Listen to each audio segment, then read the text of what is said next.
Cinema നടിയെ ആക്രമിച്ച കേസിൽ 1 മുതൽ 6 പ്രതികൾക്ക് 20 വർഷത്തെ കഠിന തടവും 50,000 രൂപ പിഴയും കോടതി വിധിച്ചു.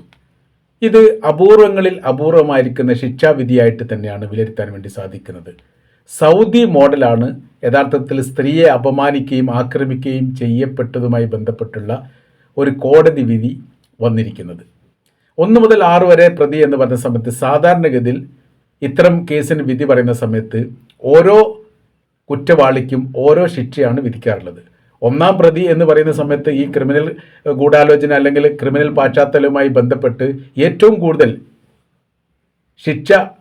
ശിക്ഷയ്ക്ക് പാത്രമാകുന്ന വ്യക്തിയാണ് ഉണ്ടാവുക. കാരണം കുറ്റത്തിൽ ഏറ്റവും കൂടുതൽ പങ്കുവഹിച്ചത് 1-ാം പ്രതിയായിരിക്കും.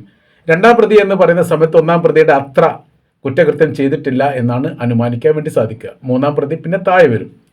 അങ്ങനെ നോക്കുന്ന സമയത്ത് ഓരോരോ പ്രതികൾക്കും യഥാർത്ഥത്തിൽ ഓരോ ശിക്ഷയാണ് വിധിക്കേണ്ടത്. അങ്ങനെയാണ് സാധാരണഗതിയിൽ ഉണ്ടാവാറുള്ളത്. ഇപ്പോൾ നടന്നിരിക്കുന്ന സംഭവം 1 മുതൽ 6 പ്രതികളും കരുതിക്കൂട്ടി തന്നെ ഈ കുറ്റകൃത്യത്തിൽ പങ്കെടുത്തിട്ടുണ്ട് എന്നുള്ളതും അത് യഥാർത്ഥത്തിൽ തെളിയിക്കാൻ വേണ്ടി സാധിക്കുകയും ചെയ്തതിൻ്റെ അടിസ്ഥാനത്തിൽ ഒരേ ശിക്ഷ തന്നെയാണ് 1 മുതൽ 6 വരെ പ്രതികൾക്ക് നൽകിയത് എന്നുള്ളത് നമ്മുടെ കേരളത്തിൻ്റെ നിയമ സംവിധാന ചരിത്രത്തിലൊക്കെ അപൂർവമായിട്ട് ഉണ്ടാകുന്ന ഒരു കാര്യമായിട്ടാണ് വിലയിരുത്തുന്നത്. ശിക്ഷയിൽ ഇളവ് നൽകണമെന്ന് പ്രതികൾ കോടതിയോട് ആവശ്യപ്പെട്ടെങ്കിലും കോടതി അത് അംഗീകരിച്ചിട്ടില്ല എന്നും ആ വിധിയുമായിട്ട് ബന്ധപ്പെട്ട കാര്യത്തിൽ നിന്ന് മനസ്സിലാക്കാൻ വേണ്ടി സാധിക്കുകയാണ്. 1-ാം പ്രതി പൾസർ സുനിയാണ്, പിന്നീട് മാർട്ടിനാണ്. ഇങ്ങനെ കുറച്ച് ആൾക്കാർ ഇങ്ങനെ താഴോട്ട് വരുന്നുണ്ട്. 7 മുതൽ 10 വരെയുള്ള 3 പ്രതികളെയാണ് വെറുതെ വിട്ടത്. അതിലാണ് ദിലീപ് വരുന്നത്. വിധി പകർപ്പ് പുറത്തുവിട്ടിട്ടില്ലെന്ന് അഭിഭാഷകർ പറഞ്ഞു. റിമാൻഡ് കാലാവധി ശിക്ഷയുടെ തടവിൽ നിന്ന് ഇളവ് നൽകിയതിനു ശേഷം ബാക്കി അനുഭവിച്ചാൽ മതി എന്നുള്ളത്. 6 വർഷത്തിലധികം പൾസർ സുനി ജയിലിൽ കിടന്നിട്ടുണ്ട് എന്നാണ് അനുമാനിക്കുന്നത്. അങ്ങനെയാണെങ്കിൽ 20 വർഷത്തിൽ നിന്ന് അത്രയും വർഷത്തെ ഇളവ് നൽകിയിട്ട് ബാക്കിയുള്ള കാലാവധി ശിക്ഷയായിട്ട് അനുഭവിച്ചാൽ മതിയാവും. മറ്റുള്ള പ്രതികളും ഇങ്ങനെ വർഷത്തിലധികം 2-3 വർഷത്തൊക്കെ ജയിലിൽ കിടന്നവരുണ്ട്. അവർക്കും ഇതേ വിധി തന്നെയാണ് അല്ലെങ്കിൽ ഇതേ ശിക്ഷ തന്നെയാണ് അനുഭവിക്കേണ്ടത് എന്ന് ചുരുക്കം. 2017 ഫെബ്രുവരി 17 സിനിമാ നടിയെ തട്ടിക്കൊണ്ടുപോയി ബലാത്കാരം ചെയ്ത് രംഗം വീഡിയോയിൽ പകർത്തി അത് സോഷ്യൽ മീഡിയയിൽ പ്രചരിപ്പിക്കുമെന്ന് ഭീഷണിപ്പെടുത്തിയതുമായി ബന്ധപ്പെട്ട കേസ് രജിസ്റ്റർ ചെയ്യപ്പെടുന്നത്. 1-ാം പ്രതി പൾസർ സുനി, 2-ാം പ്രതി മാർട്ടിൻ ആൻ്റണി, 3-ാം പ്രതി ബി മണികണ്ഠൻ, 4-ാം പ്രതി VP വിജേഷ്, 5-ാം പ്രതി H സാലിം, വടിവാൾ സാലിം എന്ന ഒരു പരാമർശയിൽ പറയുന്നുണ്ട്, അങ്ങനെ ആയിരിക്കും വിളിക്കുന്നത്. 6-ാം പ്രതി പ്രദീപ്. ഇതാണ് 1 മുതൽ 6 വരെയുള്ള പ്രതികൾ. കുറ്റവിമുക്തരാക്കപ്പെട്ടവർ സിനിമാ നടൻ ദിലീപ്, ചാർലി തോമസ്, സനിൽ കുമാർ, ശരത് ജി നായർ. ഇങ്ങനത്തെ 4 പ്രതികളെ വെറുതെ വിടുന്നു. 6 പ്രതികൾക്ക് ശിക്ഷ വിധിക്കുന്നു. ഇത് കേരള ചരിത്രത്തിലെ ഏറ്റവും അപൂർവമായിരിക്കുന്ന കേസുകളിലൊന്നായിട്ടാണ് പരിഗണിക്കപ്പെട്ടത്. കോളിളക്കം പിടിച്ച ഈ വിഷയമായിരുന്നു ഈ നടിയെ ബലാത്കാരം ചെയ്തതുമായിട്ട് ബന്ധപ്പെട്ട പ്രശ്നം. മാത്രമല്ല സിനിമാ നടന്മാരുടെ അമ്മയെപ്പോലും അത് ബാധിച്ചു. അതുമായി ബന്ധപ്പെട്ട് വലിയ അന്വേഷണങ്ങൾ വന്നു. പല സിനിമാ നടന്മാരും പല രീതിയിലുള്ള പ്രവൃത്തിയാലും പീഡിപ്പിക്കപ്പെട്ടു എന്ന് തെളിയുകയും അതുമായി ബന്ധപ്പെട്ട കേസ് വേറെ വന്നു. അങ്ങനെ അമ്മാ സംഘടന പിരിച്ചുവിട്ടു.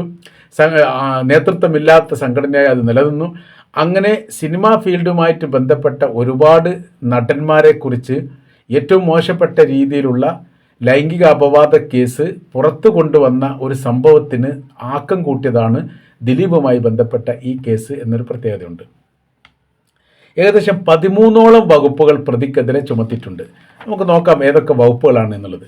കുറ്റങ്ങൾ, അവർക്കെതിരെ ചുമത്തപ്പെട്ട കുറ്റങ്ങളിൽ ഒന്ന് ക്രിമിനൽ ഗൂഢാലോചന 120(b) വകുപ്പ് പ്രകാരം, അനധികൃതമായി തടഞ്ഞു വെക്കൽ 341 വകുപ്പ്, അനധികൃത തടങ്കൽ 342 വകുപ്പ്, സ്ത്രീകളെ തട്ടിക്കൊണ്ടുപോയത് 366 വകുപ്പ്, സ്ത്രീത്വത്തെ അപമാനിക്കൽ 354 വകുപ്പ്, ലൈംഗിക പീഡനം 354(1) വകുപ്പ്, നഗ്നത ആക്രമണം 354(b) വകുപ്പ്, കൂട്ടബലാത്സംഗം 376(d) വകുപ്പ്, ക്രിമിനൽ ഭീഷണി 506 വകുപ്പ്, തെളിവുകൾ നശിപ്പിക്കൽ 201 വകുപ്പ്, ചിത്രം പകർത്തുന്ന IT വകുപ്പുമായിട്ട് ബന്ധപ്പെട്ട് പിന്നീട് 3 വകുപ്പ് അതിൽ വന്നിട്ടുണ്ട്.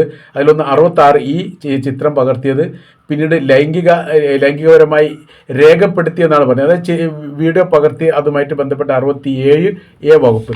ഇങ്ങനെ പോകുന്നു ഏകദേശം 13ഓളം വകുപ്പ് പ്രകാരമുള്ളത്. ഇപ്പം ഇനി അടുത്ത വിഷയം എന്ന് പറയുന്നത്, ഇതിന് മേൽക്കോടതി പോയിട്ട് ഒരു പക്ഷേ ഇളവ് വാങ്ങാൻ സാധിക്കും. ഒരു പക്ഷേ ഇളവ് മാത്രമല്ല, എതിർ കക്ഷികളാണ് പോകുന്നതെങ്കിൽ ഇതിനേക്കാൾ ശിക്ഷ കൂടുതൽ കിട്ടാൻ വേണ്ടി സാധിക്കും. ചർച്ചാ സംബന്ധമായിരിക്കുന്ന കാര്യങ്ങൾ ഇപ്പോൾ എത്തുന്നത് അതിൻ്റെ വിധി പകർപ്പ് പുറത്തു വന്നതിന് ശേഷം മാത്രമേ അതിനെക്കുറിച്ച് കൂടുതൽ വിവരങ്ങൾ അറിയാൻ വേണ്ടി സാധിക്കൂ. 6 മുതൽ 10 വരെ പ്രതികൾ വെറുതെ വിട്ടു എന്നുള്ളതാണ്. 7 മുതൽ 4 പ്രതികളെ വെറുതെ വിടുന്നു. അപ്പോൾ ഇവർ പ്രതികളല്ലെങ്കിൽ പിന്നെ ഇവരുടെ ലിസ്റ്റ് വരാൻ വേണ്ടി പാടില്ല. മാത്രമല്ല, ശിക്ഷിക്കപ്പെട്ടവർ ഏത് കാരണത്താലാണ് അന്വേഷണവുമായിട്ട് ബന്ധപ്പെടുന്ന സമയത്ത് സിനിമാ നടൻ ദിലീപിലേക്കാണ് അത് എത്തപ്പെടുന്നത്. എന്നാൽ ആ ദിലീപ് അത്ഭുതകരമായ രീതിയിൽ രക്ഷപ്പെട്ടു. അത് ഈ കുറ്റവാളിയായിരിക്കെ അങ്ങനെ രക്ഷപ്പെടാൻ വേണ്ടി സാധിക്കില്ല എന്ന് പറഞ്ഞുകൊണ്ട് സംസ്ഥാന സർക്കാരിൻ്റെ നേതൃത്വത്തിൽ മേൽക്കോടതിയിൽ പോകാൻ വേണ്ടി, ഹൈക്കോടതിയിലേക്ക് പോകാൻ വേണ്ടി തീരുമാനിച്ചിരിക്കുന്നു എന്ന് അറിയാൻ വേണ്ടി സാധിച്ചു. അതിൻ്റെ പൂർണ്ണമായിരിക്കുന്ന വിവരം അറിഞ്ഞിട്ടില്ല. അപ്പോൾ ഇവിടുത്തെ വിഷയം എന്ന് പറഞ്ഞാൽ 7-8 വർഷമായി 2017 ഈ സംഭവം നടക്കുന്നത്. ഈ വർഷത്തിനിടയിൽ വലിയ കോലാഹലം സൃഷ്ടിക്കപ്പെട്ട ഈ കേസിന് യഥാർത്ഥത്തിൽ ഇത്ര ശിക്ഷ പോരാ എന്ന് മാത്രമല്ല, അതിനപ്പുറമായ രീതിയിൽ ഇതിൽ പ്രതികൾ രക്ഷപ്പെട്ടിട്ടുണ്ട്. 20 വർഷത്തെ ശിക്ഷ എന്ന് പറയുന്ന സമയത്ത് ഏറെക്കുറെ കുറ്റവാളിക്കുള്ള ശിക്ഷയായിട്ട് തന്നെ പരിഗണിക്കാമെങ്കിൽ പോലും രക്ഷപ്പെട്ടിരിക്കുന്ന, അതായത് പൾസർ സുനി സ്വമേധയാ വൈരാഗ്യമില്ലാത്ത ഒരു നടിയെ ആക്രമിക്കില്ല എന്നുള്ളത് കൃത്യതയോടുകൂടി എല്ലാവർക്കും അറിയാവുന്ന ഒരു കാര്യമാണ്. എന്നാൽ ഇവിടെ നടന്നിരിക്കുന്ന സംഭവം എന്ന് പറഞ്ഞാൽ പൾസർ സുനിയെ ആക്രമിച്ച മറ്റാർക്കോ വേണ്ടിയിട്ടാണ്. അതിൽ ദിലീപിൻ്റെ പേര് പരാമർശിക്കപ്പെട്ടിട്ടുണ്ട്. പല ഘട്ടങ്ങളിലും അത് പൾസർ സുനിയുടെ പരാമർശത്തിൻ്റെ ഭാഗമായിട്ടുണ്ടായിട്ടുണ്ട് എന്നും പറയുന്നു. എന്നാൽ അവിടെ നിന്ന് അങ്ങോട്ടുള്ളത് യഥാർത്ഥത്തിൽ ഈ 4 പ്രതികൾ രക്ഷപ്പെടാൻ 4 പ്രതികൾ നമ്മൾ വായിച്ചു. അതിൽ ഒന്ന് ദിലീപാണ്. ദിലീപ് യഥാർത്ഥത്തിൽ 8ാം പ്രതിയാണ്. 7ാം പ്രതി വരുന്ന ചാർലി തോമസ് ആണ്. ചാർലി തോമസ്, ദിലീപ്, സനിൽകുമാർ, ശരത് ജി നായർ, ഈ 4 പ്രതികൾ. ഈ 4 പ്രതികളെ രക്ഷപ്പെടുത്താൻ വേണ്ടിയിട്ടാണ് ദിലീപ് രക്ഷപ്പെട്ടത് എന്നും പറയപ്പെടുന്നുണ്ട്. ഇത് ഒരു വലിയ നിയമപരമായിരിക്കുന്ന ഒരു പോരാട്ടം വിഷയമായിട്ട് തന്നെ ചർച്ച ചെയ്യപ്പെടുന്നുണ്ട്. വളരെ സന്തോഷത്തോട് കൂടിയിട്ടാണ് ദിലീപ് ഇതിനെതിരേറ്റത് എന്ന് പറയുന്നു. ദിലീപിന് ഇങ്ങനെയാണ് വിധി വരാൻ സാധ്യത ഉള്ളത് എന്നത് വിവരം അറിഞ്ഞിട്ടുണ്ട് എന്നും പറയുന്നു. അങ്ങനെയൊക്കെ കുറേ വ്യത്യസ്ത രീതിയിലാണ് നിയമപാലകർ തന്നെ ഈ വിഷയവുമായിട്ട് ബന്ധപ്പെട്ട് ചർച്ച ചെയ്യുന്നത്. അവർക്ക് തന്നെ ഒരു ഏകോപനമില്ലാത്ത രീതിയിലും കോടതി വിധി ഇത് ഇത്ര പോരാ എന്നുള്ള അഭിപ്രായവും ഇത് അധികമാണ് എന്നുള്ള അഭിപ്രായം, 4 പ്രതികൾ കുറ്റവിമുക്തരാവാനുള്ള കാരണം പറയണമെങ്കിൽ ഇവരെ പേരെന്തുകൊണ്ട് അവിടെ വന്നു എന്ന് പരാമർശിക്കണം എന്നുള്ള കാര്യങ്ങൾ, അങ്ങനെയൊക്കെ വ്യത്യസ്തമായ രീതിയിലാണ് ഈ കാര്യങ്ങളൊക്കെ പോകുന്നത്. അതായത് രാഷ്ട്രീയ രംഗത്ത്, സിനിമാ രംഗത്ത്, സാമൂഹ്യ സാംസ്കാരിക രംഗത്ത്, സിനിമാ ഫീൽഡുമായിട്ട് സർവ്വ മേഖലത്ത്, നിർമ്മാണ മേഖലയിൽ പോലും, ഡിസ്ട്രിബ്യൂഷൻ മേഖലയിലും നിർമ്മാണ മേഖലയിലും അഭിനയ മേഖലയിലെല്ലാം സാരമായിട്ട് മുറിവേറ്റിരിക്കുന്ന ഒരു വിഷയമാണ് യഥാർത്ഥത്തിൽ ദിലീപുമായി ബന്ധപ്പെട്ട ഈ ലൈംഗിക അപവാദ കേസ് എന്ന് പറയുന്നത്. സിനിമയെ പോലും അതിശയിപ്പിക്കുന്ന രീതിയിലുള്ള ഒരു തിരക്കഥയാണ് ഈ തട്ടിക്കൊണ്ടുപോയി വാഹനത്തിൽ വെച്ച് ബലാത്കാരം ചെയ്തു, എന്നിട്ട് അത് നഗ്നതാ പ്രദർശനം നടത്തുന്ന രീതിയിൽ വീഡിയോ എടുത്ത് ഈ ഭീഷണിപ്പെടുത്തും എന്ന് പറഞ്ഞുകൊണ്ടുള്ള വിഷയത്തോടനുബന്ധിച്ചാണ് ഈ വിഷയങ്ങൾ രൂക്ഷമാകുന്നത്. അതിനപ്പുറമായ രീതിയിൽ ഒരുപാട് സിനിമാ നടന്മാർ ഇതിൽ കാക്ഷികളാകുന്നു, സാക്ഷികളാകുന്നു, വിചാരണ വേളയിൽ എത്തുന്നു. എന്നാൽ ഒടുവിൽ ഒരുപാട് പേർ കാലുമാറുന്നു. അഥവാ ഇപ്പോഴത്തെ സിനിമാ ഫീൽഡുമായിട്ട് ബന്ധപ്പെട്ടത് മോഹൻലാലോ മമ്മൂട്ടിക്കോ ഒരു പ്രത്യേക പ്രാധാന്യമൊന്നും നിലവിൽ സിനിമയുമായിട്ട് ബന്ധപ്പെട്ട് ഇല്ല എന്നുള്ളതാണ്. അതിൽ ഏറ്റവും ഹീറോയിസമായിട്ട് നിലനിൽക്കുന്നത് ദിലീപുമായി ബന്ധപ്പെട്ട സംഭവമാണ്.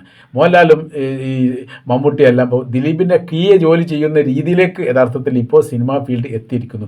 അതുകൊണ്ട് ദിലീപിനെ വലിയ രീതിയിൽ വിമർശിക്കാൻ സിനിമാ നടന്മാരോ നടിമാരോ പരമാവധി വരാത്തതിൻ്റെ കാരണം ഭാവിയിൽ പിന്നീട് അവർക്ക് ഇതിലുള്ള അവസരങ്ങൾ നഷ്ടപ്പെടും. നിർമ്മാതാക്കളെ സംബന്ധിച്ചിടത്തോളം ദിലീപ് ഡേറ്റ് കൊടുത്തിട്ടില്ലെങ്കിൽ അവർക്ക് സാമ്പത്തികപരമായ രീതിയിൽ ഉയർച്ച ഇല്ലാതാകും.